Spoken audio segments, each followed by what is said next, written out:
Hello नमस्कार साथियों, example 91 में आप सभी का स्वागत है दोस्तों। चलिए आज हम लोग यूटेरिया का सेट नंबर 5 करने जा रहे हैं दोस्तों। बिहार दरोगा का सेट है दोस्तों।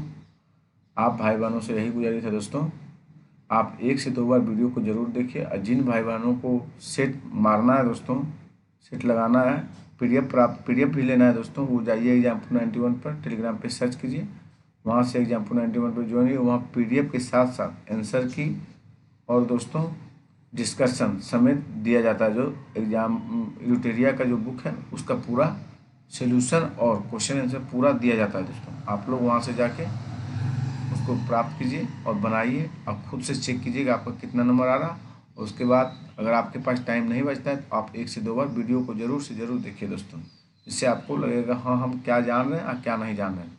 चलिए हम वीडियो का स्टार्ट करते हैं, इसलिए हम वीडियो को बना रहे हैं। तो आप वीडियो अच्छा लगे दोस्तों चैनल को सब्सक्राइब कीजिएगा, और नहीं लगे तो नहीं कीजिएगा दोस्तों, सीधा बात है।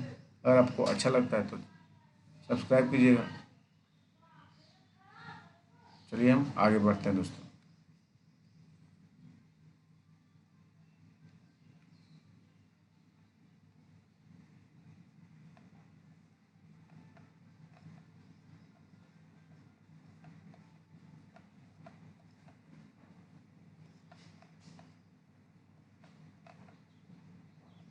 सेट नंबर आज 5 है दोस्तों।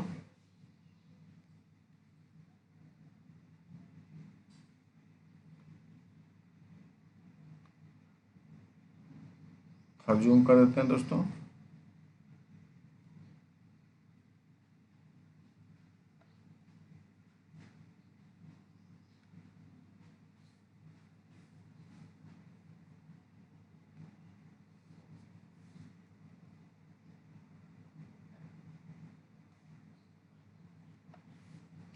ये हम लोग क्वेश्चन 1 की ओर चलते हैं दोस्तों।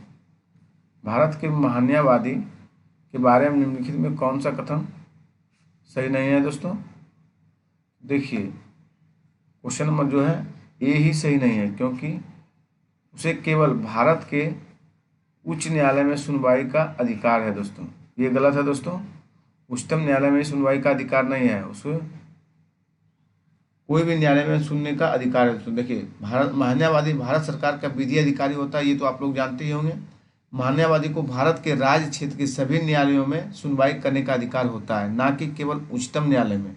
महान्यायवादी की नियुक्ति राष्ट्रपति द्वारा किया जाता है तथा वह उसके पश्चात प्रश्न पद धारण करता है दोस्तों। चलिए हम लोग क्वेश्चन नंबर 2 की ओर चलते हैं दोस्तों। क्वेश्चन नंबर 2 देखिए, निम्नलिखित में से कौन सा मूल अधिकार का भाग नहीं है दोस्तों। देखिए तो मूल अधिकार का जो भाग नहीं है दोस्तों, शिक्षा का अधिकार मूल अधिकार का भाग है, आप लोग जान रहे हैं। अस्पृश्यता का विरुद्ध अधिकार ये भी है आपका मूल अधिकार। अल्पसंख्यकों द्वारा शिक्षक संस्थान स्थापित करने का अधिकार ये भी मूल अधिकार है दोस्तों। लेकिन पर्यावरण का संरक्षण ये मूल अधिकार नहीं है दोस्तों। ये क्या है? मौलिक पर्यावरण संरक्षण जो है दोस्तों, ये आपका नीति निषेध तत्व में आता है दोस्तों, ये ध्यान रखिएगा। 48 को कम है दोस्तों। देखिए भारतीय संविधान के भाग 3 के अनुच्छेद 12 से 35 तक मौलिक अधिकार का वर्णन है, जिसमें शिक्षा का अधिकार, अस्पृश्यता संबंधी अधिकार, अल्पसंख्यक वर्गों के हितों का संरक्षण आदि सभी मौलिक अधिकार हैं। जबकि पर्यावरण का संरक्षण तथा संवर्धन और वन एवं वन्य जीवों की रक्षा संबंधी धर्म नीति निर्देशक तत्व में शामिल है दोस्तों। चलिए हम लोग क्वेश्चन नंबर 3 चलते हैं दोस्तों। भारत में पहली बार महिलाओं को वोट देने का अधिकार किस अधिनियम के द्वारा प्रावधान किया गया था? तो साथियों आप सभी साथी को पता होगा, भारत शासन अधिनियम 1919 के द्वारा दोस्तों महिलाओं को वोट देने का अधिकार भारत के संविधान में दिया गया था दोस्तों। उस समय के प्रधानमंत्री कौन थे जिस समय दिया गया था दोस्तों? इंग्लैंड के प्रधानमंत्री लॉयड जॉर्ज थे दोस्तों। कौन थे? लॉयड जॉर्ज थे दोस्तों, इंग्लैंड के प्रधानमंत्री थे दोस्तों। जब भारत उस समय गुलाम था दोस्तों, उसी समय महिलाओं को वोट देने का अधिकार दिया गया था दोस्तों। चलिए हम लोग क्वेश्चन नंबर 4 की बढ़ते हैं। भारतीय संविधान में गणतंत्रात्मक एवं प्रस्तावना में स्वतंत्रता, समता और बंधुता शब्द किस देश से लिया गया दोस्तों? ये आपका फ्रांस से लिया गया दोस्तों। चलिए हम लोग आगे बढ़ते हैं। अब प्रस्तावना की भाषा ऑस्ट्रेलिया से लिया गया दोस्तों। ऑस्ट्रेलिया से प्रस्तावना की भाषा, याद रखिएगा साथियों, लिया गया है। दक्षिण कोरिया से आपका संविधान संशोधन प्रक्रिया लिया गया है दोस्तों, और जापान से आपका विधि द्वारा स्थापित प्रक्रिया प्राप्त किया गया दोस्तों।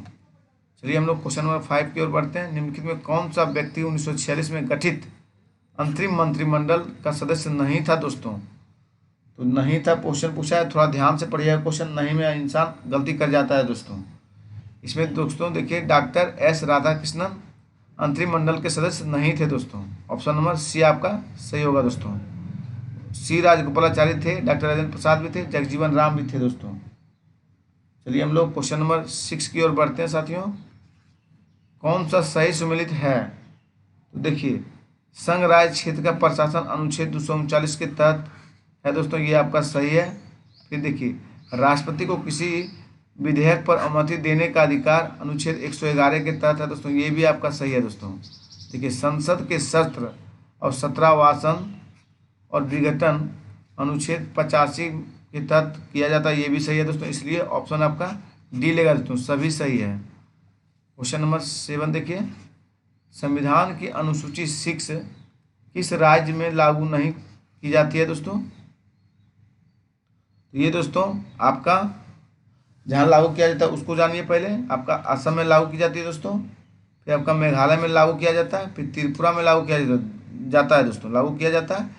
सिक्किम और मणिपुर में आपका ये लागू नहीं किया जाता दोस्तों, इसलिए ऑप्शन नंबर आपका 3 और 4 होगा दोस्तों।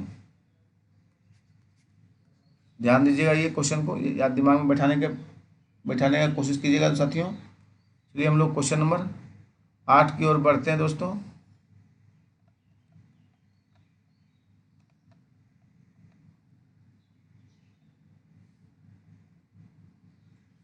देखिए क्वेश्चन नंबर 8 क्या बोल रहा है, निम्नलिखित में कौन सा भारत के संविधान का संघीय लक्षण है? चलिए देखते हैं हम लोग।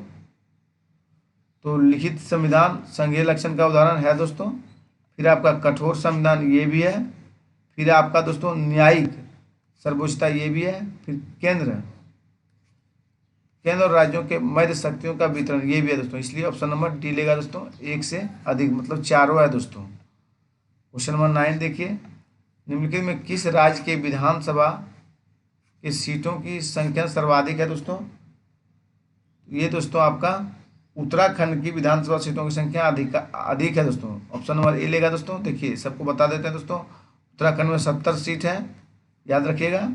आपका हिमाचल प्रदेश में दोस्तों विधानसभा में 68 सीट है, आपका मिजोरम में साथियों 40 सीट है, आपका अरुणाचल प्रदेश में दोस्तों 60 सीट है, याद रखिएगा दोस्तों आप सभी जितना बताएं दोस्तों। क्वेश्चन नंबर 10 देखिए, राज्यों में मुख्यमंत्री सहित मंत्री परिषद में मंत्रियों की न्यूनतम संख्या क्या हो सकती है दोस्तों? फिर से देखिए, राज्यों में मुख्यमंत्री सहित मंत्री परिषद में मंत्रियों की न्यूनतम संख्या क्या हो सकती है? 12 मंत्री न्यूनतम संख्या हो सकता है दोस्तों, क्योंकि दोस्तों भारतीय संविधान का अनुच्छेद 164 के 1 के क में मंत्री परिषद में मंत्रियों की संख्या के बारे में उपबंध है। इसके अनुसार किसी राज्य की मंत्री परिषद में मुख्यमंत्री सहित मंत्रियों की कुल संख्या उस राज्य के विधानसभा के सदस्यों की कुल संख्या के 15% से अधिक नहीं होगी, परंतु किसी राज्य में मुख्यमंत्री सहित मंत्रियों की संख्या 12 से कम नहीं होगी। चलिए हम लोग क्वेश्चन नंबर 11 बढ़ते हैं साथियों। संयुक्त राष्ट्र की आधिकारिक भाषाओं की संख्या क्या है दोस्तों? संयुक्त राष्ट्र की आधिकारिक भाषाओं की संख्या क्या है? तो 6 भाषा संयुक्त राष्ट्र की आधिकारिक भाषा है दोस्तों। कौन कौन है ये भी जानिए, अंग्रेजी है, अरबी है, चीनी है, फ्रांसीसी है, रूसी और स्पेनिश है दोस्तों। चलिए हम लोग क्वेश्चन नंबर 12 चलते हैं। थुल्ला किस राज्य की एक एकल व्यंग्यात्मक नृत्य है दोस्तों? ये आपका दोस्तों ये आपका है केरल है दोस्तों।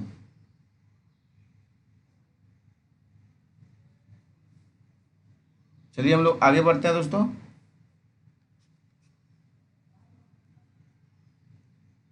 क्वेश्चन नंबर 13 देखिए, मेगुती के जैन मंदिर वर्तमान में किस राज्य में स्थित है दोस्तों? ये आपका कर्नाटक में दोस्तों, किस राज्य में स्थित है? कर्नाटक में। मेगुती जैन मंदिर कर्नाटक राज्य के बीजापुर जिले में स्थित है। यह मंदिर पुलकेशिन द्वितीय ने बनवाया था दोस्तों। चलिए हम लोग क्वेश्चन नंबर 14 की ओर बढ़ते हैं दोस्तों। प्रथम ओलंपिक खेलों का आयोजन किस देश में किया गया था दोस्तों? ये आपका ग्रीस में किया गया दोस्तों। कहाँ किया गया था? ग्रीस में साथियों। चलिए हम लोग आगे क्वेश्चन बढ़ते हैं, क्वेश्चन नंबर 15 की ओर साथियों। The struggle for India's soul के लेखक कौन है दोस्तों? इसके लेखक आपके शशि थरूर है दोस्तों। कौन है? Shashi Tharoor. Option number A दोस्तों आपका जाएगा साथियों। सनराइज ओवर अयोध्या के लेखक कौन है? सलमान रुश्दी है दोस्तों। और टर्म्स एंड कंडीशनल के लेखक लोरेन एसर है दोस्तों। चलिए हम लोग आगे बढ़ते हैं, क्वेश्चन नंबर 16 देखिए दोस्तों। लेट मी से इट नाउ पुस्तक के लेखक कौन है दोस्तों? ये आपका राकेश मारिया है दोस्तों। कौन है? राकेश मारिया साथियों। ए प्लेस किल्ड होम प्रीति सिन्हो है दोस्तों। द इंडियन स्टोरी विमल जलान है दोस्तों। द इंडियन स्टोरी के कौन है? विमल जलान है। चलिए हम लोग आगे बढ़ते हैं, क्वेश्चन नंबर 17 की ओर देखते हैं दोस्तों। क्वेश्चन नंबर 17 जो है दोस्तों आपका प्रथम अंग्ल बर्मा युद्ध की शुरुआत के समय भारत का गवर्नर जनरल कौन था दोस्तों? लॉर्ड एमहर्स्ट थे। उस समय कौन गवर्नर जनरल थे दोस्तों? लॉर्ड एमहर्स्ट दोस्तों। इनके शासनकाल 1823 से दोस्तों 28 तक था दोस्तों। इसी समय प्रथम अंग्ल बर्मा युद्ध हुआ था दोस्तों। और 1824 में दोस्तों बैरकपुर में सैन्य विद्रोह भी हुआ। इसी के समय में 1826 में बर्मा एवं अंग्रेज के बीच यान्डबू की संधि भी हुआ था दोस्तों। चलिए हम लोग आगे की ओर बढ़ते हैं साथियों, क्वेश्चन नंबर 18 देखते हैं हम लोग। क्वेश्चन नंबर 18 देखिए साथियों। भारतीय ट्रेड यूनियन कांग्रेस के पहले अध्यक्ष कौन थे दोस्तों? लाला लाजपत राय थे दोस्तों। ऑप्शन नंबर ए होगा दोस्तों। क्वेश्चन नंबर 19 देखिए। 1938 में भारतीय राष्ट्रीय कांग्रेस के अध्यक्ष निर्वाचित हुए थे। ये आपका सुभाष चंद्र बोस हुए थे दोस्तों। 1938 में भारतीय राष्ट्रीय कांग्रेस के अध्यक्ष जो निर्वाचित हुए सरदार वल्लभ भाई पटेल दोस्तों। सॉरी दोस्तों, सरदार वल्लभ भाई पटेल नहीं हुए थे उस समय, आपका सुभाष चंद्र बोस हुए थे दोस्तों।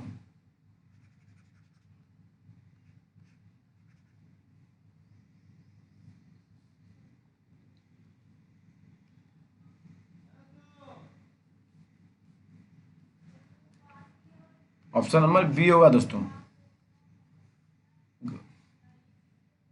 चलिए हम लोग आगे बढ़ते हैं। 1939 में त्रिपुरी अधिवेशन में भी पट्टामी सितार मैया को हराकर अध्यक्ष पद के लिए निर्वाचित हुए थे, परंतु कार्यकारिणी के गठन के प्रश्न पर गांधी जी से मतभेद के कारण उन्होंने त्याग पद दे दिया और जिसके बाद राजेंद्र प्रसाद कांग्रेस के अध्यक्ष हो गए थे दोस्तों। चलिए क्वेश्चन नंबर 20 देखते हैं हम लोग। पाकिस्तान के लिए अलग राज्य आंदोलन का नेतृत्व किसने किया था दोस्तों? ये आपका मोहम्मद अली जिन्ना ने किया था दोस्तों। कौन किए थे? मोहम्मद अली जिन्ना साथियों। 19 मार्च 1940 में मुस्लिम लीग का अधिवेशन लाहौर में हुआ। इसकी अध्यक्षता मोहम्मद अली जिन्ना ने की थी। इस अधिवेशन में भारत से अलग एक राष्ट्र पाकिस्तान की मांग की गई। जिन्ना ने अधिवेशन में भाषण देते हुए कहा था कि अलग एक मुस्लिम राष्ट्र अतिरिक्त और कुछ भी स्वीकार नहीं करेगा। क्वेश्चन नंबर 21 देखिए। सर्वोदय शब्द का प्रयोग सर्वप्रथम किसने किया था दोस्तों? महात्मा गांधी ने सर्वोदय शब्द का प्रयोग सर्वप्रथम किए थे दोस्तों। चलिए हम लोग क्वेश्चन नंबर आगे की ओर बढ़ते हैं दोस्तों। 22 देखिए। भारत में ब्रिटेन के सभी संवैधानिक प्रयोगों में से सबसे कम समय तक चला दोस्तों। ये आपका 1919 इंडियन काउंसिल एक्ट सबसे कम समय तक चला था दोस्तों। 1909 का इंडियन काउंसिल एक्ट दोस्तों सबसे कम समय तक चला था। देखिए क्यों कम समय तक चला दोस्तों, ये भी जानने की कोशिश कीजिए। भारत में ब्रिटेन के सभी संवैधानिक प्रयोगों में सबसे कम समय तक 1909 का इंडियन काउंसिल एक्ट चला, लेकिन रैमजे मैकडोनाल्ड के शब्दों में ये सुधार प्रजातंत्रवाद और नौकरशाही के मध्य एक अधूरा और अल्पकालीन समझौता था।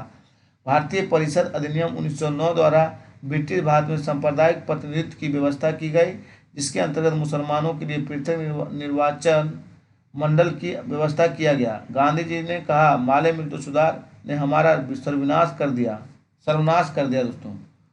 चलिए हम लोग क्वेश्चन नंबर 23 देखते हैं। निम्नलिखित में कौन सा युग्म सुमेलित है दोस्तों? तो देखिए दोस्तों 2 और 3 आपका सुमेलित है। 1790 से 92 तृतीय मैसूर युद्ध हुआ था दोस्तों। इसमें दोस्तों प्रथम अंग्ल मैसूर युद्ध हुआ था। ये देखिए मराठा नहीं होगा दोस्तों, गलत है वहाँ। फिर देखिए आपका 3 1824-26 प्रथम अंग्ल बर्मा युद्ध हुआ दोस्तों। अभी ऊपर ही पढ़े हम लोग, ये 2 और 3 सही है दोस्तों। चलिए हम लोग क्वेश्चन नंबर आगे बढ़ते हैं। क्वेश्चन नंबर आपका दोस्तों 24 है। खेड़ा का युद्ध कब हुआ था दोस्तों? खेड़ा का युद्ध आपका 1707 में हुआ था दोस्तों, खेड़ा का युद्ध। देखिए शक्कर खेड़ा का युद्ध आपका दोस्तों 1724 में हुआ। किसका? शक्कर खेड़ा का युद्ध। शक्कर खेड़ा का युद्ध दोस्तों 1724 में हुआ था। और 1708 में देखिए 1728 है दोस्तों। 1728 में आपका पालखेड़ा का युद्ध हुआ दोस्तों। पाल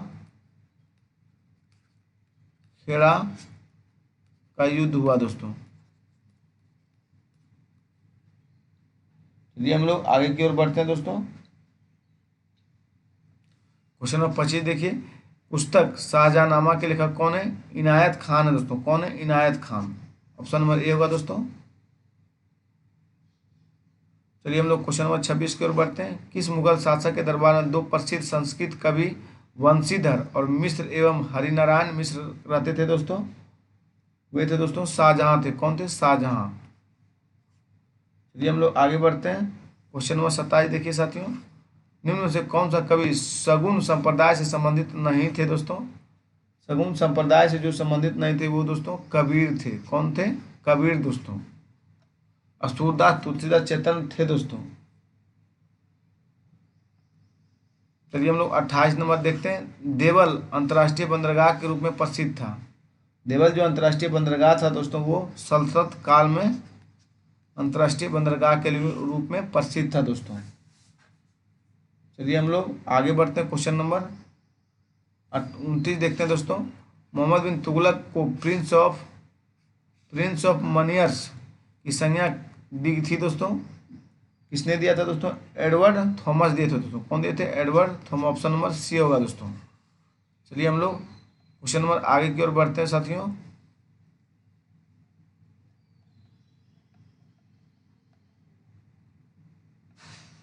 चलिए देखिए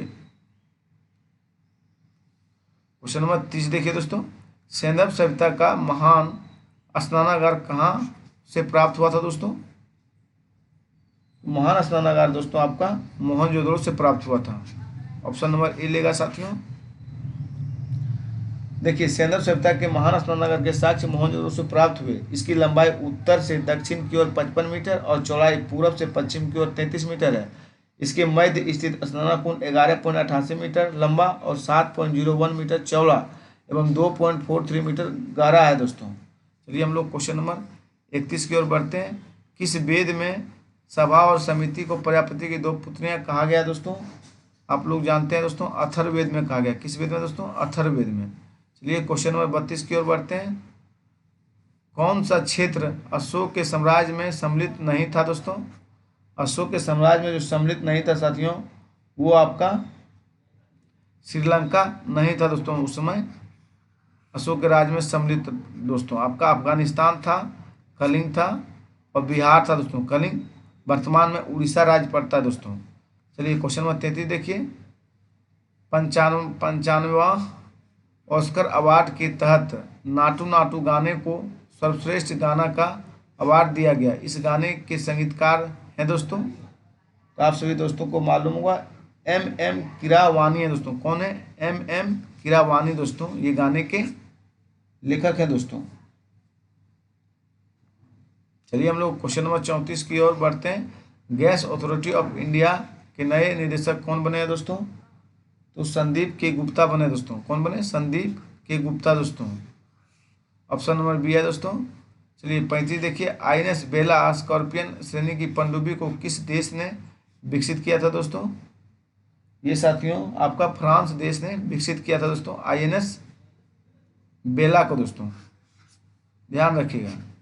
चलिए क्वेश्चन नंबर 36 देखिए, हाल ही में आए मेंस तूफान का नामकरण किस देश के द्वारा किया गया था दोस्तों?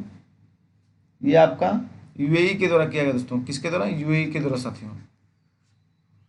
चलिए हम लोग क्वेश्चन नंबर 37 की ओर बढ़ते हैं। हाल ही में तेजपुर लीची को जीआई टैग दिया गया, इसका संबंध किस राज्य से है दोस्तों? ये आपका असम राज्य से दोस्तों। किस राज्य से? असम राज्य से। क्वेश्चन नंबर 38 देखिए, हाल ही में बाल कृष्ण दोषी का निधन हो गया, उनका संबंध था दोस्तों, उनका संबंध वास्तुकला से था दोस्तों। बाल कृष्ण दोषी का जो निधन हो गया, उनका संबंध वास्तुकला से था दोस्तों। क्वेश्चन नंबर 39 देखिए, अंतर्राष्ट्रीय सौर गठबंधन के नए अध्यक्ष कौन बने हैं दोस्तों? ये आपके आर.के. सिंह बने। कौन बने दोस्तों? आर.के. सिंह सौर गठबंधन के अध्यक्ष बने दोस्तों। क्वेश्चन नंबर 40 देखिए, जल दूत ऐप किस मंत्रालय द्वारा जारी किया गया था? जल दूत ऐप आपका ग्रामीण विकास के द्वारा जारी किया गया था दोस्तों। क्वेश्चन नंबर 41 देखिए साथियों, भारत तथा अमेरिका के मध्य 7वां संगम अभ्यास का आयोजन कहाँ किया गया था? ये दोस्तों आपका गोवा में किया गया था। कहाँ किया गया था? गोवा में साथियों। चलिए हम लोग क्वेश्चन नंबर 42 की ओर बढ़ रहे हैं साथियों।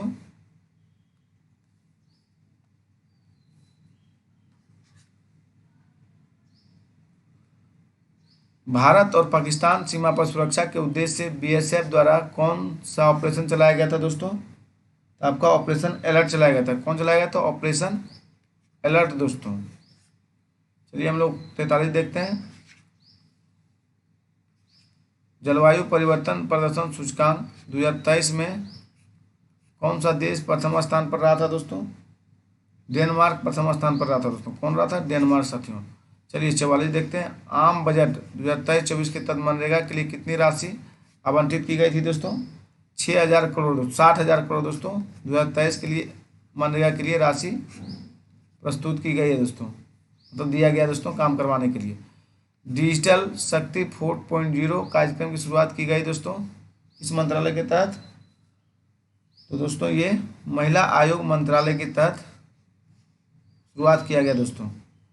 क्वेश्चन नंबर 46 देखिए, अर्जुन पुरस्कार 2022 में से सम्मानित सुश्री सरिता का संबंध है दोस्तों? ये आपका कुश्ती से है दोस्तों। किससे? कुश्ती से। चलिए क्वेश्चन नंबर 47 देखिए, फीफा अंडर-20 महिला विश्व कप 2023 का आयोजन किया गया दोस्तों? ये आपका कोस्टारिका से किया गया। किससे किया गया दोस्तों? कोस्टारिका से। चलिए 48 देखिए, महिला सशक्तिकरण पर G20 सम्मेलन कहाँ आयोजित किया गया दोस्तों? ये आगरा में किया गया। कहाँ किया गया? आगरा में साथियों। चलिए हम लोग 49 चलते हैं दोस्तों, विश्व दाल दिवस प्रतिवर्ष कब मनाया जाता है दोस्तों? विश्व दाल दिवस दोस्तों आपका 16 फरवरी को विश्व दाल दिवस के रूप में मनाया जाता है साथियों। यह सर्वप्रथम 2018 से मनाया जा रहा है दोस्तों दाल दिवस, विश्व दाल दिवस। क्वेश्चन नंबर 50 देखिए, डुरंड कप 2022 के विजेता कौन रहे दोस्तों? आपके बेंगलुरु शहर रहा दोस्तों। क्वेश्चन नंबर 51 देखिए दोस्तों, गोल्डन ग्लोब अवार्ड किस हेतु किस फिल्म को सर्वश्रेष्ठ फिल्म का पुरस्कार दिया गया है साथियों? द फेबलमैन्स को दिया गया दोस्तों। ऑप्शन नंबर ए है द फेबलमैन्स दोस्तों। क्वेश्चन नंबर 52 देखिए, रक्सौल हल्दिया ग्रीनफील्ड एक्सप्रेसवे की शुरुआत किस वर्ष तक की जाने की घोषणा की गई थी दोस्तों? ये दोस्तों 2023 तक की जाने की घोषणा की गई है दोस्तों। क्वेश्चन नंबर 53 देखिए, हाल ही की घोषणा के अनुसार बिहार के किस जिले में वाटर स्पोर्ट्स सेंटर खोलने की घोषणा की गई है? तो दोस्तों कैमूर में। कहाँ खोलने की घोषणा की गई? कैमूर। ऑप्शन नंबर बी है साथियों। चलिए हम लोग आगे बढ़ते हैं दोस्तों क्वेश्चन की ओर।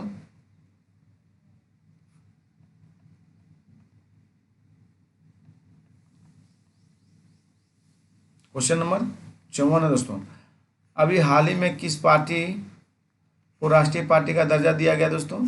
आप सभी दोस्तों को पता होगा, आम आदमी को दिया गया दोस्तों। किसको दिया गया था? आपको दोस्तों। फीफा क्वेश्चन नंबर 55 देखिए, फीफा विश्व कप 2022 देखिए दोस्तों, पार्टी जो आम आदमी राष्ट्रीय पार्टी का दर्जा दिया जाता है दोस्तों, देखिए वर्तमान में भारत में 8 पार्टियों को राष्ट्रीय पार्टी का दर्जा, गुजरात इलेक्शन 2022 के बाद आम आदमी पार्टी को राष्ट्रीय पार्टी का दर्जा दिया गया। क्वेश्चन नंबर 55 देखिए, फीफा विश्व कप 2022 में किस टीम को फीफा फेयर प्ले अवार्ड दिया गया दोस्तों? ये साथी इंग्लैंड को दिया गया। कहाँ पे दिया गया? इंग्लैंड को दोस्तों। चलिए क्वेश्चन नंबर 56 देखते हैं। भारत वन रिपोर्ट 2021 के अनुसार सर्वाधिक मैंग्रोव वाले राज्य हैं दोस्तों। मैंग्रोव वाले राज्य ये दोस्तों पश्चिम बंगाल में। कहाँ पे? पश्चिम बंगाल में दोस्तों। क्वेश्चन नंबर 57 देखिए, राष्ट्रपति चुनाव 2022 हेतु कुल कितने वोट पड़े हैं दोस्तों? राष्ट्रपति चुनाव 2022 में हेतु कुल कितने वोट पड़े थे? तो ये दोस्तों 4754 वोट पड़े थे दोस्तों।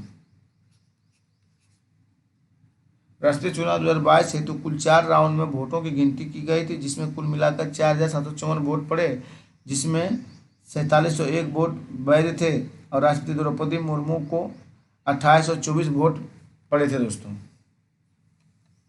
चलिए हम लोग क्वेश्चन नंबर 58 देखते हैं। निम्नलिखित में कौन सा ग्रह सबसे कम समय में सूर्य का चक्कर लगाता है दोस्तों?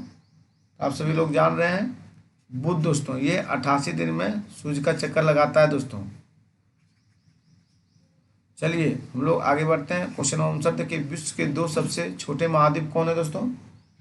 ये आपके ऑस्ट्रेलिया और यूरोप है दोस्तों, विश्व के सबसे छोटे महाद्वीप दोस्तों। चलिए हम लोग आगे की ओर बढ़ते हैं। क्वेश्चन नंबर 60 देखिए, प्रायद्वीपीय भारत की सबसे ऊंची चोटी कौन सी है दोस्तों? ये आपका अनायमुदी है दोस्तों। प्रायद्वीपीय भारत की सबसे ऊंची चोटी अनायमुदी है साथियों। क्वेश्चन नंबर 61 देखिए, नेलांग घाटी किस राज्य में स्थित है दोस्तों? नेलांग घाटी आपका उत्तराखंड राज्य में स्थित है दोस्तों। कहाँ पे? उत्तराखंड राज्य में। देखिए क्वेश्चन नंबर 62 देखिए, नीली क्रांति की शुरुआत किस पंचवर्षीय योजना के दौरान की गई थी दोस्तों? ये आपका 5वीं पंचवर्षीय योजना के दौरान किया गया था नीली क्रांति की शुरुआत दोस्तों। मछलियों एवं उत्पादों को बढ़ाने के लिए नीली क्रांति को अपनाया गया था। इसकी शुरुआत 5वीं पंचवर्षीय योजना के दौरान 1970 में किया गया था दोस्तों। चलिए हम लोग आगे की ओर बढ़ते हैं। क्वेश्चन नंबर 63 बढ़ते हैं दोस्तों। क्वेश्चन नंबर 63 देखिए, पौधों को सबसे अधिक पानी किस मिट्टी से प्राप्त होता है दोस्तों? तो आप लोग जान रहे हैं, लोम मिट्टी दोस्तों। लोएस्ट मिट्टी जिसे कहते हैं उसे लोम मिट्टी बोलते हैं। लोम मिट्टी को दोमट मिट्टी भी के नाम से जाना जाता है। यह मिट्टी किसी के लिए नमी धारण करने की क्षमता सर्वाधिक होती है दोस्तों। चलिए क्वेश्चन नंबर 64 देखिए, डार्लिंग श्रृंखला ऑस्ट्रेलिया किस तट पर अवस्थित है दोस्तों?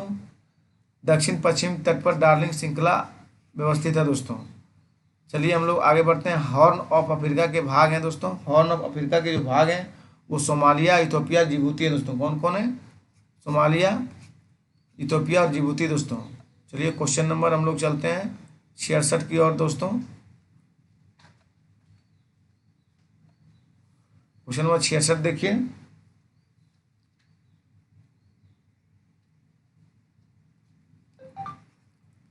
वह कौन सा उपकरण है जो ऊर्जा के एक रूप को दूसरे रूप में परिवर्तित कर देता है? आमतौर पर एक सिग्नल को दूसरे सिग्नल में बदल देता है दोस्तों। आप सभी साथी जान रहे हैं, ट्रांसयूडर है दोस्तों। कौन सा? ट्रांसयूजर। ऑप्शन नंबर बी है दोस्तों। क्वेश्चन नंबर 67 चलिए हम लोग, निम्नलिखित में कौन सा थर्मोन्यूक्लियर फ्यूजन प्रक्रिया का एक उदाहरण है? ये दोस्तों आपका हाइड्रोजन बम है दोस्तों। कौन है? हाइड्रोजन बम दोस्तों। ऑप्शन नंबर ए होगा। क्वेश्चन नंबर 68 देखिए, विद्युत मोटर के संबंध में निम्नलिखित में कौन सा कथन गलत है दोस्तों? जो गलत है दोस्तों, विद्युत मोटर को विद्युत ऊर्जा को यांत्रिक ऊर्जा में परिवर्तित होती है, ये सही है। जो सही है उसको देखते हैं पहले। यहाँ गलत पूछा है, ये ध्यान रखिएगा। डिश धारा और सार्वत्रिक विद्युत मोटर में विद्युत मोटर के प्रकार है, ये भी सही है। फिर देखिए, विद्युत मोटर केवल डिश धारा संचालित होती है, ये गलत है दोस्तों। इसलिए गलत के साथ आंसर गलत का जाएगा दोस्तों, आपका सी होगा आंसर दोस्तों। अब फिर देखिए, विद्युत मोटर बल उत्पन्न करने के लिए विद्युत मोटर चुंबकीय क्षेत्र और घुमावदार धाराओं के बीच अंतःक्रिया के माध्यम से काम कर रहा है, ये भी सही है आपका दोस्तों। चलिए 69 देखिए, ओम का नियम डैश और डैश के बीच संबंध का वर्णन करता है दोस्तों। तो क्या करता है? विद्युत धारा और विभवांतर दोस्तों। चलिए हम लोग क्वेश्चन नंबर 70 देखते हैं। निम्नलिखित में कौन सा कथन न्यूटन की गति के तीसरे नियम के लिए सही है? न्यूटन की गति के तीसरे नियम के लिए जो सही है दोस्तों, वो बल अलग अलग निकाय पर विपरीत दिशा में लागू होता है दोस्तों। ऑप्शन नंबर सी सही है आपका। क्वेश्चन नंबर 71 देखिए, निम्नलिखित में से किस प्रकार की किरणें पृथ्वी के वायुमंडल में प्रवेश नहीं कर पाती है दोस्तों? तो एक्स किरणें वायुमंडल में, पृथ्वी के वायुमंडल में प्रवेश नहीं कर पाती है दोस्तों। अब क्यों नहीं कर पाती वो भी देखिए। एक्स किरणें पृथ्वी के वायुमंडल में प्रवेश नहीं कर पाती। एक्स किरणें एक प्रकार की विद्युत चुम्बकीय विकिरण है जिसकी तरंगदैर्घ्य 10⁻10 से लेकर 10⁻8 मीटर तक होती है। यह चिकित्सा में निदान के लिए सर्वाधिक प्रयोग की जाती है दोस्तों। क्वेश्चन नंबर 72 देखिए, निम्नलिखित में से क्या तरंग की विशेषता नहीं है? तरंग की विशेषता जो नहीं है दोस्तों, माध्यम तरंग की विशेषता नहीं है, आपका तरंगदैर्घ्य है, आवृत्तीय आयाम है दोस्तों। क्वेश्चन नंबर 73 देखिए, इनमें से कौन सा रासायनिक परिवर्तन का एक उदाहरण है? तो निष्क्रिय करण दोस्तों रासायनिक परिवर्तन का उदाहरण है दोस्तों। निष्क्रिय करण दोस्तों ऑप्शन नंबर ए होगा। चलिए क्वेश्चन नंबर 74 देखिए, निम्नलिखित में किसने यह प्रस्तावित किया था कि प्रत्येक तत्व में एक विशेष परमाणु द्रव्यमान होता है? ये दोस्तों आपका डाल्टन ने प्रस्तावित किया दोस्तों। किसने प्रस्तावित किया था? डाल्टन दोस्तों। चलिए हम लोग क्वेश्चन नंबर बढ़ते हैं नेक्स्ट की ओर दोस्तों।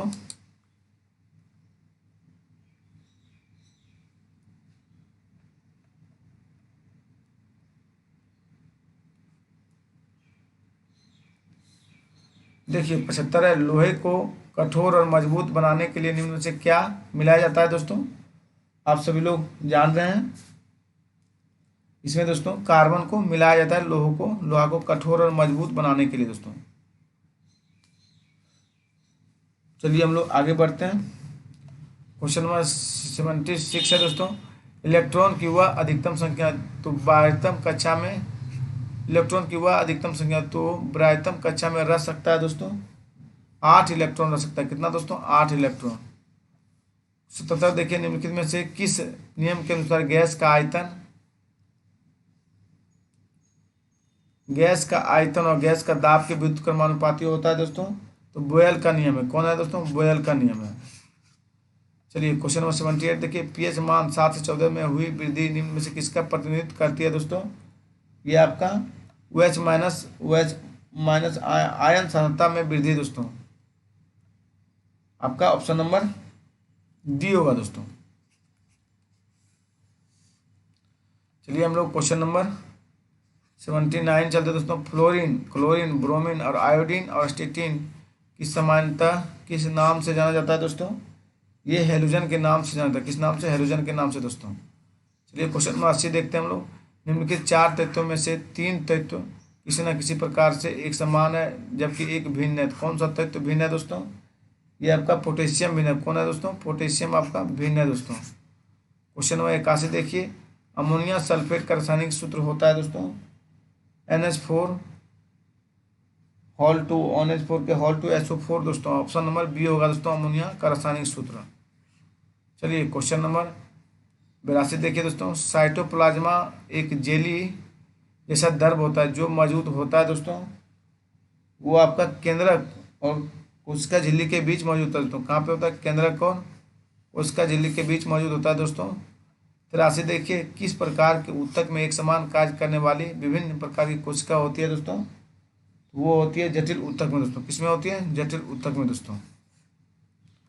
चलिए क्वेश्चन नंबर 84 देखिए, जीन उत्परिवर्तन निम्नलिखित में किसके कारण होते हैं दोस्तों? जीन उत्परिवर्तन दोस्तों नाइट्रोजन क्षारों के अनुक्रम में परिवर्तन के लिए जीन उत्परिवर्तन होता है दोस्तों। चलिए हम लोग आगे क्वेश्चन नेक्स्ट की बढ़ते हैं दोस्तों, 85 की ओर चलते हैं।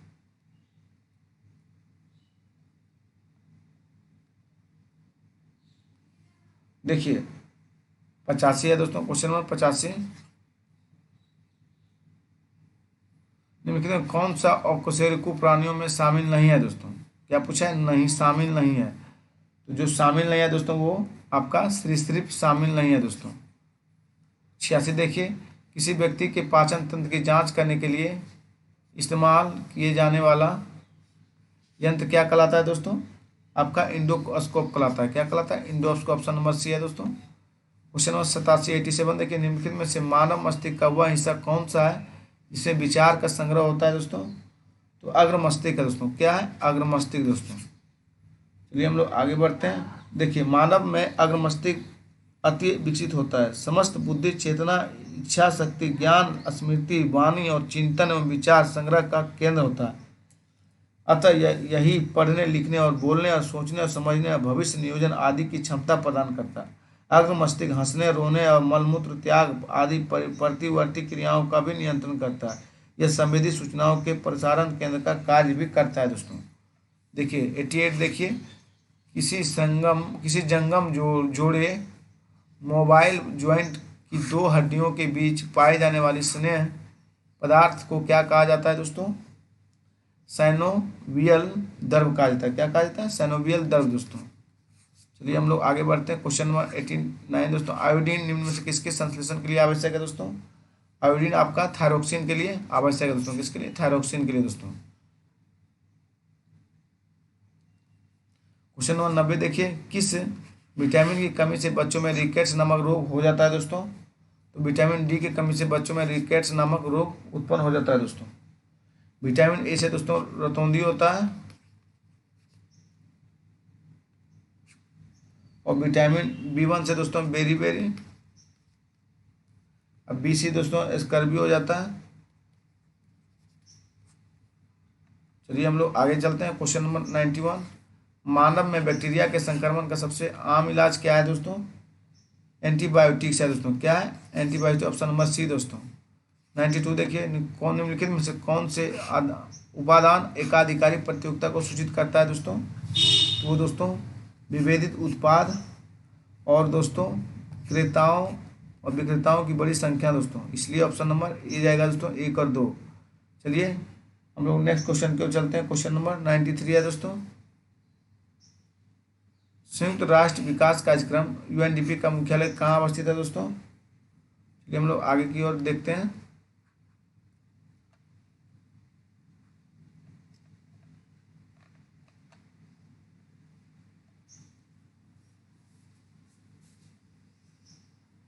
न्यूयॉर्क में स्थित, ऑप्शन नंबर सी होगा दोस्तों। कहाँ स्थापित है? न्यूयॉर्क दोस्तों। क्वेश्चन नंबर 94 देखिए, न्यायपूर्ण वितरण एवं समानता के साथ विकास किस पंचवर्षीय योजनाओं में सर्वोच्च प्राथमिकता दिया गया है दोस्तों? तो ये दिया गया है दोस्तों 9वीं पंचवर्षीय योजना में सर्वोच्च प्राथमिकता दिया गया दोस्तों 9वीं पंचवर्षीय योजना को। चलिए हम लोग क्वेश्चन नंबर चलते हैं 95 दोस्तों। 95 में बोल रहा है, भारतीय बीमा विनियामक और विकास प्राधिकरण IRDA इरडा का मुख्यालय कहाँ स्थित है दोस्तों? आप लोग जान रहे हैं, हैदराबाद है। कहाँ स्थित है दोस्तों? हैदराबाद में। चलिए हम लोग आगे की ओर बढ़ते हैं। 96 देखते हैं, टिक कर देते हैं दोस्तों आंसर। डायरेक्ट आप लोग मैथ बनाइएगा, जो भाई वन से नहीं बने वो एग्जाम्पल 91 टेलीग्राम पे से जाके जुड़िए, वहाँ से PDF लीजिए। वहाँ आपका PDF में सोल्यूशन भी दिया जा रहा है दोस्तों। इसका ए आंसर है दोस्तों 5547। 97 देखिए, 97 में आपका 40 आंसर है दोस्तों। ऑप्शन नंबर ए है। 98 देखिए, 98 में आपका 98 में दोस्तों आपका डी आंसर है, इसमें कोई नहीं है दोस्तों। 99 देखिए दोस्तों, 99 आपका 1.05 है दोस्तों। 100 देखिए दोस्तों, 100 2.5 है दोस्तों। 100 कितना है? 2.5। धन्यवाद दोस्तों। वीडियो को यहीं स्टॉप करते हैं दोस्तों। वीडियो अच्छा लगे दोस्तों अपने दोस्तों को भी चैनल को सब्सक्राइब करवाइए और भेजिए, और इस चैनल को जितना हो सके अपनी बड़ा बनाने में इस चैनल को दोस्तों अपनी भागीदारी को सुनिश्चित कीजिए। और आपके एक सब्सक्राइबर से दोस्तों मेरा मनोबल बढ़ता है दोस्तों, और उससे कुछ नहीं होता है, उससे ज़्यादा दोस्तों आप सब्सक्राइब करिए तो उससे पैसा थोड़ी बनता है दोस्तों, कुछ नहीं बनता है, सिर्फ मनोबल बढ़ता है। हाँ, हमारे पास इतना मेंबर है दोस्तों। इसलिए आप लोग को अगर वीडियो अच्छा लगता है और चाहिए वीडियो दोस्तों, आप लोग चैनल को जरूर से जरूर सब्सक्राइब कीजिएगा। धन्यवाद दोस्तों। और नहीं लगे अच्छा तो मत कीजिएगा दोस्तों।